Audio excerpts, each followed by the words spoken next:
What's up, guys? It's Daniel here from Mute the Pianos, and today I'm going to be taking a look at the new Open Mike Eagle album, Anime, Trauma, and Divorce. Open Mike Eagle is an artist who I've known about for a while.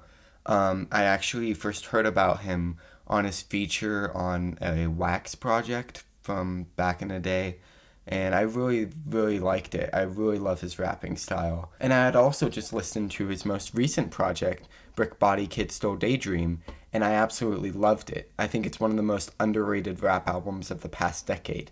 It's an incredible concept album about the town that Open Mike Eagle grew up in and it being taken down, and him reminiscing on his childhood and his memories in that area. Open Mike Eagle has a really great style, and I was really excited to see what he was going to do next.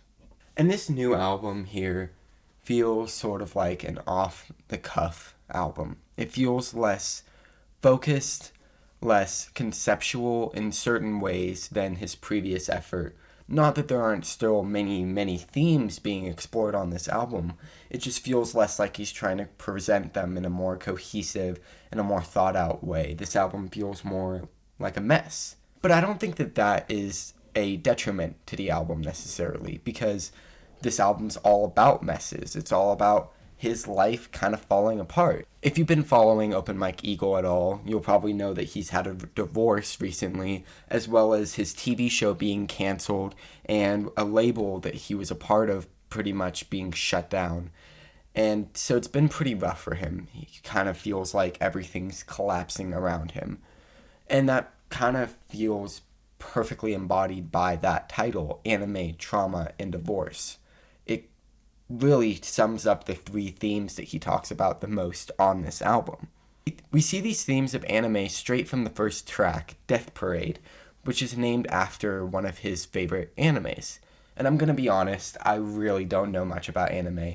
I've never fully watched an anime. I don't know anything about the animes that I'm going to be talking about in this review. It's just more of supplemental stuff to the music. It's not the most important thing if you don't know JoJo or Death Parade or anything else that he's talking about that I'm sure that I missed lyrical references in this music. But Death Parade, while being an anime reference, and I've heard that the title also talks about some of the themes in the song, the anime reflects some of those themes. The themes in this song are all about the cycle of trauma and how hard it is to break out of that, how trauma very easily leads to more and more trauma. And this trauma is something that we've heard him mention in recent interviews, saying that there's been some unresolved things from his childhood, some really traumatizing incidents that have happened to him, and saying that he's actually been too scared to really write about it and tell us about it in his music, which is completely understandable. It's hard talking about terrible events that might have happened in your life, because you still might be recovering from it or still might not fully have realized what happened. And this album feels like him trying to come to terms with that a little bit. Not him exploring it, him just trying to come to terms with it happening and with him having to explore it on his own. And while I've heard some people make the argument that that makes this album feel too general, it doesn't feel like he's really getting to the root of the issues going on, I still think that this album works really well as a overview exploration of what he's going through, even if he's not necessarily ready to get into the specifics of what's happening in his life. One area where I do think that the unspecificity does kind of play against him is in Black Mirror episode. I really love the concept of this song. It's all about a Black Mirror episode that ruined his marriage. Like there was some kind of Black Mirror episode that he watched with his wife, and something about it just triggered something that had been boiling up in their relationship, and things just seemed different from then on out. It's really heartbreaking, but it also really does show how when you're having a failing relationship, even just those tiny things can be the thing that just sets you over the edge. It can really break you. And even though that might seem like something small, it's just an episode of a TV show, it can really hurt your relationship. However, I don't think that Open Mike Eagle really goes into this topic that well. He doesn't say what episode it is specifically, which I'm not saying that I totally blame him for. He might want to keep some of these things mysterious, but still, it kind of leaves you with more questions than answers. Like, well, maybe it could have been from the season 1 episode where they have the memory chip thing that lets them see all their past memories. Maybe that was it. Could have been one of the other episodes about love, something like that. But him not being able to really be specific about that means that it feels like he just kind of keeps treading at the surface of, well, this episode ruined my marriage. This is terrible. It should have came with a content warning, and it's cool and all, but he doesn't really go deeper into this idea at all, which is a shame. However, the one place on this album where I feel like he just gives everything 100% is Everything Ends Last Year. One of the most incredible songs that I've heard all year. It is truly a beautiful song. It's extremely short, just at about 2 minutes, but he really lets himself be vulnerable, talking about how it's October and he's tired. He's had everything taken away from him and he doesn't feel like there's anything more of him to give to this world. And while he was talking about last October of 2019, these themes seem extremely relevant to this year. I think everybody was pretty tired in October and November and probably December coming into future months. It's been really hard this year, and even though this album was written last year, it feels like a perfect testament for the world that we're living in right at this very moment. But this song specifically is such a beautiful representation of that. And he also talks about his TV show, saying that he was convinced that this was going to last, that he had this huge, great new thing because he's only human. And I really love some of the lines that feel super offhanded on this song, where he's just like, just fucking ended. It doesn't even say it in any sort of rhythmic or melodic way. It just feels so raw and so off the cuff that it's absolutely beautiful. I really love this song. And I'd say if there's anything you need to check out from this album, it's most certainly this song, because it's an emotional centerpiece and it really shows the whole ethos of this album. However, that's not to say that there aren't other really fantastic tracks on this album. I really love the second track on here, Headass, where he talks about being a headass. You know, headass is typically used as some kind of insult, like a mocking kind of insult, and he definitely uses it in that way, mocking himself, mocking the people that he loves, even mocking an actor, which then on the hook he reprimands himself for doing exactly that. And it really works well with his style. Open Mike Eagle is really fantastic of making these introspective songs that still feel interesting and humorous, so it doesn't feel too heavy-handed or pretentious. And this song is a perfect example of that. Another place where I feel like he perfectly balances that idea of humor and vulnerability is on Wtf Is Self Care, where he feels like he's finally starting to learn what self-care really means, but he doesn't know how to implement that into his life. All the stereotypical things you've heard about self-care and what it means, he kind of goes through saying, like, would this work for me? Would this be good for me?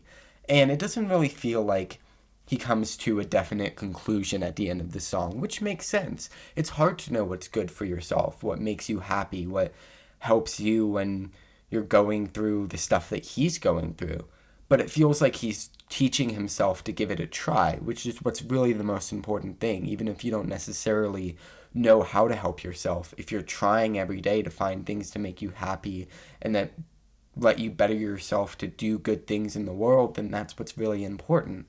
And I really love that it feels like he's not trying to get an answer on this song. He's just speculating. And it seems like one really good source of self-care for himself is his son. I believe his name is Asa. I don't know if I'm pronouncing that wrong or not. But he shows up twice on the album. First on Asa's Bop, where Open Mike Eagle is talking about how when he feels like falling apart and giving up, his son is what helps him come back to himself. And his son is actually on the hook, just kind of speaking gibberish. Apparently it's the same gibberish that he's always saying around the house. And while I will say the hook is slightly annoying, but I don't really mind it too much just because of how much it works within the concept of the song. And, you know, it's supposed to be annoying in a small way because it's just a kid's gibberish.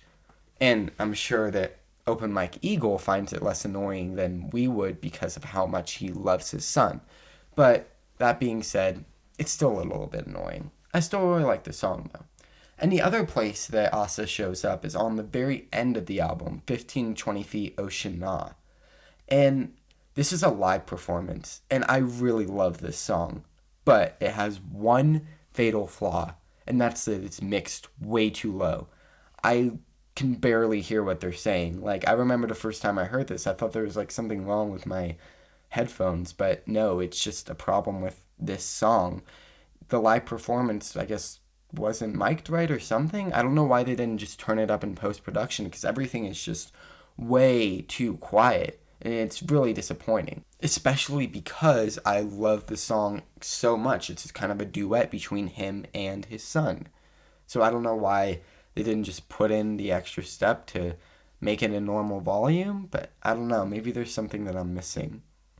The rest of the album, though, I love every song on here. And there's not really any song I'd say is bad. There's Sweatpants Spiderman, which is more of a low-key point on the album, doesn't have anything mind-blowing, but I think that it works really well as a low-key moment because he's just kind of talking about his new life as a bachelor. And even in these low-key, less impressive moments, it still feels impressive that he's pulling this off so naturally. And this idea of anime that's referenced in the title is an extremely important part of the album, not just on the first song, but also on the song I'm a Joestar, where it seems like Open Mike Eagle is trying to find some sort of strength within the character JoJo from JoJo's Bizarre Adventure. Like, this character kind of brings him a sense of community. And obviously, we all try and find that. We all have things that bring us strength, whether it's listening to music or being in a certain group of friends or having some kind of passion of any kind. It's really empowering to be somewhere that feels like you're a part of something. And I think that that's what he's really exploring on this song, that he wants to have this thing for himself. He even brings that up in the first part of the track. This sense of community is a really beautiful thing to have, and I do really like that he's exploring it. And honestly, I feel like he could have made a whole concept album about that specifically. And there's also The Edge of New Clothes, which is a pretty also chill song, but it has kind of a melancholy vibe to it as well, especially on the hook, where he's saying that he's just staring at the whole world falling apart, which again feels like a perfect representation of 2020, just watching the whole world break. But there's such a calming atmosphere to it that it literally feels exactly like what he's saying. And that coming right before everything ends last year is perfect. It really showcases how everything is falling apart around him in the world and how he's kind of falling apart as well. And really, although I do think that this album is a bit less conceptual than his previous work, I do think that there's still some kind of narrative that he's following, with the first half of the album kind of being him exploring ways that he's messed up, dumb things that he's done, where the second half of the album feels like him really trying to come to terms with that, with again, Everything Ends Last Year being the emotional centerpiece.